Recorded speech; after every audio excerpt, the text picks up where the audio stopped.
All right, let's not get it confused. Kevin Johnson has definitely seen better days. There's definitely been a deterioration in his offensive output and athleticism over the past few years. No question about it. But those were never his strong points anyway. Kevin Johnson was never offensively or athletically gifted, even in his prime. But one area where Kevin Johnson has always been gifted is defensively. And defense tends to age far better than offense does in most cases. You only have to look at guys like James Toney, Antonio Tarver, or Bernard Hopkins to see that, particularly James Toney. He's an obese middleweight in his mid-40s fighting at heavyweight against genuinely powerful, legitimate heavyweights, but no one's been able to knock him out after all these years, because despite the fact that his offense and athleticism is nowhere near what it was 20 years ago, his defense can still hold up. Now, I'm not saying that Kevin Johnson's defense is on the same level of James Toney, no, but he's still got a world-class heavyweight defense, which is tried and tested against guys like Vitaly Klitschko and Tyson Fury. Both those guys had him up against the ropes and unloaded the cartridge on him, but they couldn't get him out of there. And as far as I'm concerned, there has not been a significant deterioration in Kevin Johnson's defense over the past few years. Offensively, yes, but defensively, no. He ain't been getting knocked out. He ain't been coming out of fights all busted up looking like the Elephant Man. His defense has been holding up very well, even recently. So the fact that Anthony Joshua was able to cut through his defense like a hot knife through butter speaks volumes about Joshua's offensive prowess. You can be the biggest Joshua skeptic in the world, but if you can't see that this guy is offensively gifted, then, boy, you're just deluded. He still makes mistakes, don't get it twisted. He does have weaknesses. He ain't the finished article.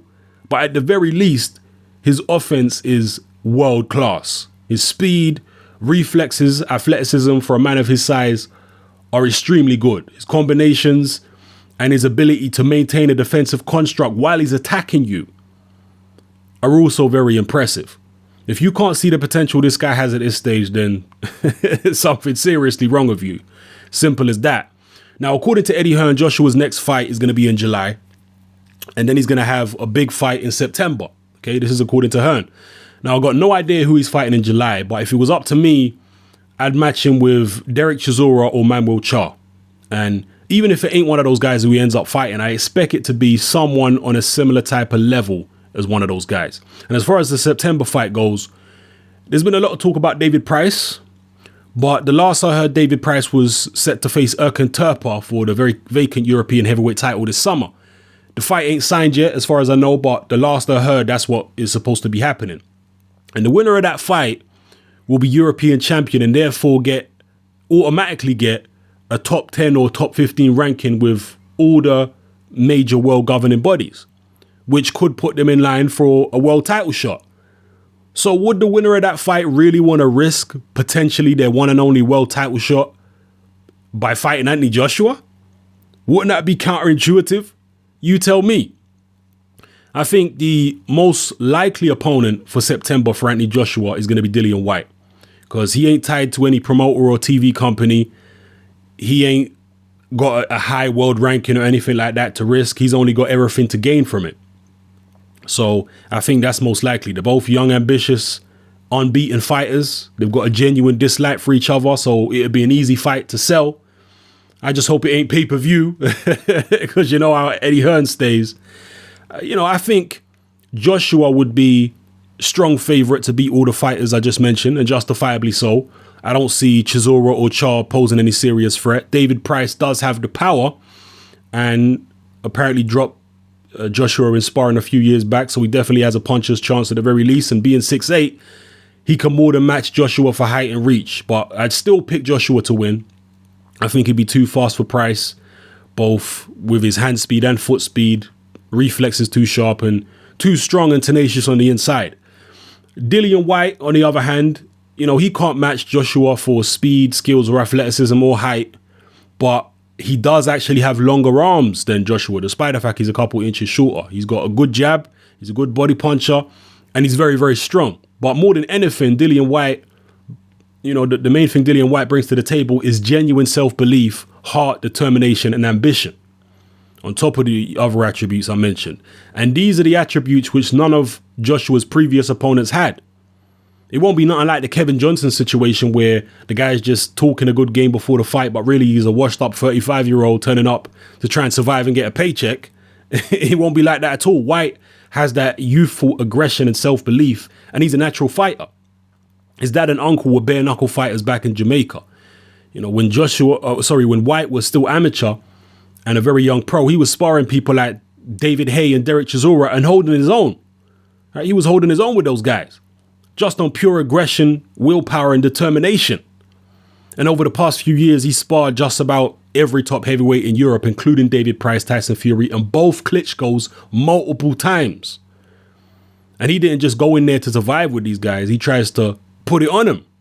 You know, go ask James Ali Bashir, Klitschko's assistant trainer. He's talked about how aggressive and tenacious Whyte is sparring with Klitschko. You know, I expect Anthony Joshua versus Dillian White to be a tremendous fight while it lasts. Even if it only goes 3 or 4 rounds, you're going to get both guys going for it. There's going to be vicious exchanges. And as I said, Joshua will be favorite, but Whyte will be the first live opponent Joshua will have faced in his career if the fight happens in September. And Whyte don't just want to win. He desperately wants to hurt Anthony Joshua. It's a totally different mentality he's coming with. Remember, he confronted Joshua in the Klitschko camp and challenged him to a street fight. And this weren't no publicity stunt. This was away from the cameras. So that's the type of mentality that Dillian White is coming with. But still, when push comes to shove, I'd pick Joshua to beat every British heavyweight out there. Some people might mention David Haye, but that guy ain't done nothing but talk for the past 3 years. And personally, I think he's finished anyway. So yeah, I'd pick Joshua over all the British heavyweights out there right now, including Tyson Fury. Now, Fury does have skills, don't get it confused. At this point in time, I'd say he has a more rounded skill set than Anthony Joshua, definitely. And he's obviously taller than Joshua with a longer reach. But I just don't think Fury will be able to handle Joshua's superior reflexes, foot speed, strength, and athleticism. Fury's reflexes weren't quick enough to avoid right hands from guys like Nevin Pikage and Steve Cunningham, even though they were much shorter guys whose punches had to travel a very, very long distance to be able to land. Whereas Joshua is much closer in height to Fury, so his punches won't have to travel as far, and his superior reflexes and foot speed are such that he'll be able to pounce on Fury in a split second whenever he makes a mistake.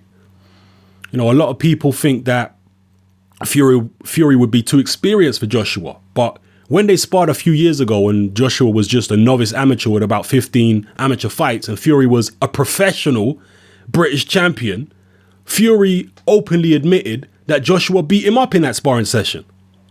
So if Fury's extra experience didn't help him back then, why is it all of a sudden going to help him now? Excuse me. You know, Fury's improved, but Joshua's improved as well. So I just don't see Fury's experience coming into play.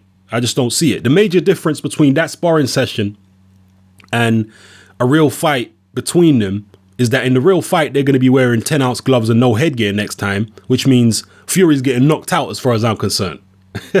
And that's not no hate. I like Tyson Fury. You know, Fury does have decent power, like most heavyweights do, but I just don't think he hits hard enough to intimidate Joshua. I think Joshua will be sharper on the outside. He'll capitalize on Fury's mistakes.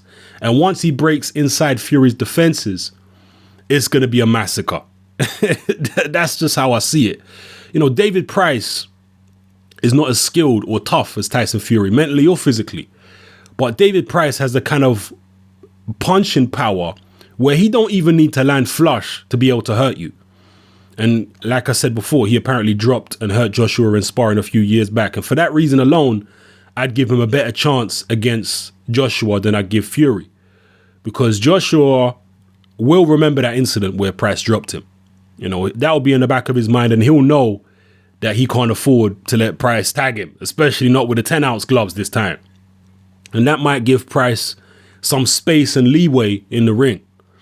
Now, in terms of world level, I definitely wouldn't put Joshua in with Klitschko, Wilder, or even Povetkin for at least another 12 to 18 months. Because unlike Tyson Fury, those guys are actually athletes with great reflexes, especially Klitschko and Wilder. They're both just as tall as Joshua, and they can deliver fight-ending power shots from halfway across the ring in the blink of an eye. I think if Joshua wins his next 2 fights this year and does so impressively, you could probably put him in there with someone like maybe Marius Whyte at the beginning of next year. You know, some people may say Whyte is world level, maybe, but I'm talking about the top tier world level guys like Klitschko, Wilder, Povetkin. Nah, I'm not going to put, if it was up to me, I wouldn't put Joshua in there with those guys for at least another 12 to 18 months. But, you know, Marius Whyte is slow, he's cumbersome, but he's big and he can punch. And at this point in time, he might just have the best chin in the division. Klitschko hit him with everything but the kitchen sink for 12 rounds and he couldn't drop him.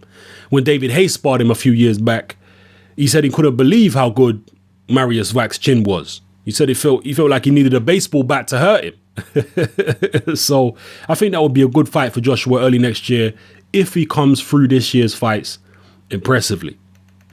Now, I know some people are going to be upset by the fact that I think Joshua could beat Tyson Fury right now. I've never understood why grown men would get upset over someone's opinion about who wins a boxing match, but I guess some people just never grow up. Tyson Fury is a good fighter and an underrated fighter in my opinion. He might just give Vladimir Klitschko trouble, we'll see. But styles make fights. Boxing is chess, it ain't checkers, it's rock, paper, scissors. And I just feel that Joshua has the style and attributes to replicate exactly what he did to Fury in that sparring session a few years back. But this time with 10-ounce gloves and no headgear, he'll close the show and put Tyson Fury to sleep. Just my opinion. Drop your opinions in the comment section below. Thanks for taking time out to watch this video. Much appreciated. It's Hatman, I'm out.